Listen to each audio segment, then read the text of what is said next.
Assalamualaikum warahmatullahi wabarakatuh. Pada kesempatan kali ini, Ibu akan menyampaikan materi tentang teks prosedur kompleks. Apa itu prosedur? Tentu kata ini pernah kalian dengar dan mungkin sering kalian dengar. Prosedur merupakan teks yang menjelaskan langkah-langkah secara lengkap dan sistematis tentang cara melakukan sesuatu. Biasanya, teks prosedur itu ada pada saat kita membeli barang elektronik, kendaraan, obat, bahan makanan, dan biasanya teks prosedur itu juga ada di koran, majalah, bahkan di internet. Ada juga nama lain yang sering digunakan sebagai pengganti prosedur, yaitu resep, kiat, trik, cara jitu, tips, petunjuk penggunaan, atau cara pemakaian. Intinya semua sama, itu semua adalah teks prosedur. Kenapa sih kita harus belajar teks prosedur? Teks prosedur itu sangat penting keberadaannya, yakni sebagai petunjuk bagi kita melakukan sesuatu. Dengan teks tersebut, seseorang dapat melakukan pekerjaan dengan tepat dan sesuai petunjuk.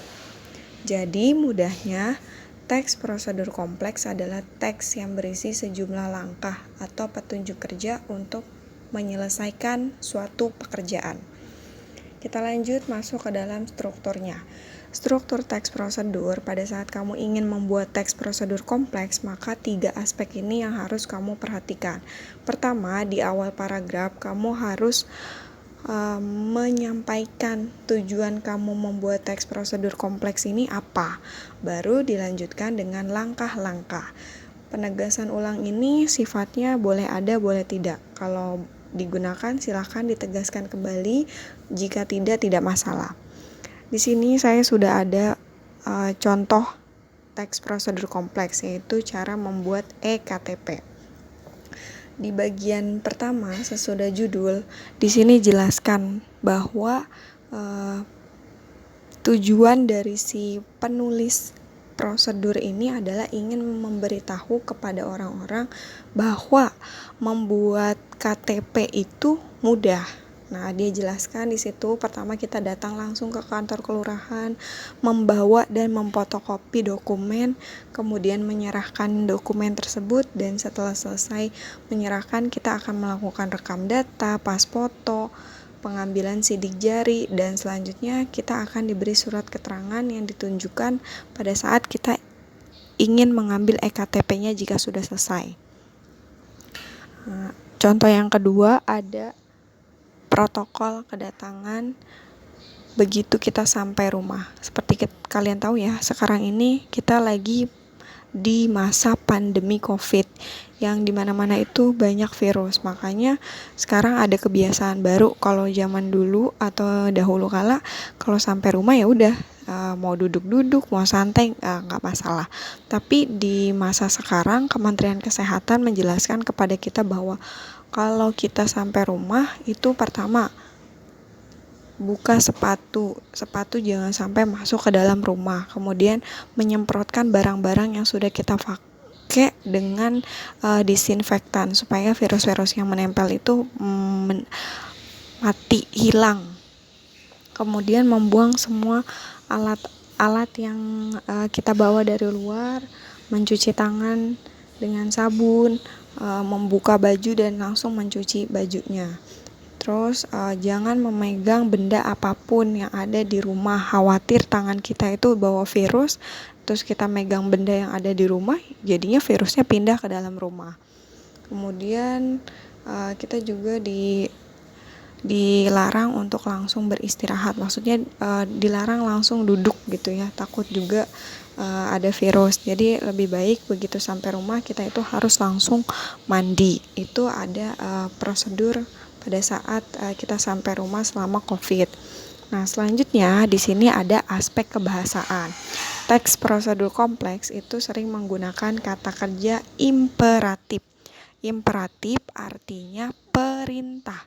Jadi, kata kerja yang sering digunakan dalam teks prosedur kompleks itu adalah kata kerja perintah. Kata kerja perintah itu biasanya di akhir katanya itu menggunakan imbuhan kan, i, dan lah. Kita lihat contoh di prosedur begitu kita sampai rumah selama COVID-19. Itu ada kata semprotkan. Artinya dia memerintahkan kita untuk melakukan itu tadi, semprotkan, menyemprot. Nah, itu masuk ke dalam kata kerja imperatif. Yang kedua, aspek kebahasaan yang sering digunakan dalam teks prosedur itu adalah pernyataan persuasif. Persuasif artinya ajakan kepada orang untuk melakukan sesuatu. Ya semua yang tadi dibacakan dari prosedur membuat EKTP, prosedur pada saat kita sampai rumah, itu semua berisi pernyataan persuasif karena intinya mengajak kita untuk melakukan sesuatu. Itu yang disebut kalimat persuasif atau pernyataan persuasif. Lalu yang ketiga, menggunakan kata teknis. Kata teknis itu adalah kata-kata yang digunakan khusus di bidang tertentu. Kita lihat contoh di sini di protokol kedatangan begitu sampai di rumah itu ada kata teknis disinfektan yang artinya cairan pembunuh kuman atau pembunuh virus. Lalu yang keempat itu katanya teks prosedur kompleks itu sering menggunakan konjungsi penjumlahan. Konjungsi artinya kata hubung. Kata hubung penjumlahan itu contohnya dan, serta, lagi. Nah, kita lihat contoh di sini di protokol kesehatan begitu sampai rumah itu ada konjungsi dan di kalimat buka pakaian dan langsung masukkan ke dalam mesin cuci. Nah, kata konjungsi penambahannya itu ada pada kata dan. Lanjut, yang terakhir menggunakan deskripsi alat. Nah, karena petunjuk kerja itu kan biasanya ada alat dan bahan ya, bisa dijelaskan alat dan bahannya jika memang memerlukan alat-alat tertentu. Apabila prosedur itu berupa resep dan petunjuk penggunaan alat, maka akan dijelaskan lebih jauh dan terperinci tentang bahan dan alat yang akan digunakan. Sekian yang bisa Ibu sampaikan. Semoga kalian bisa memahami. Jika ada pertanyaan, kalian bisa tinggalkan di kolom komentar ya. Assalamualaikum.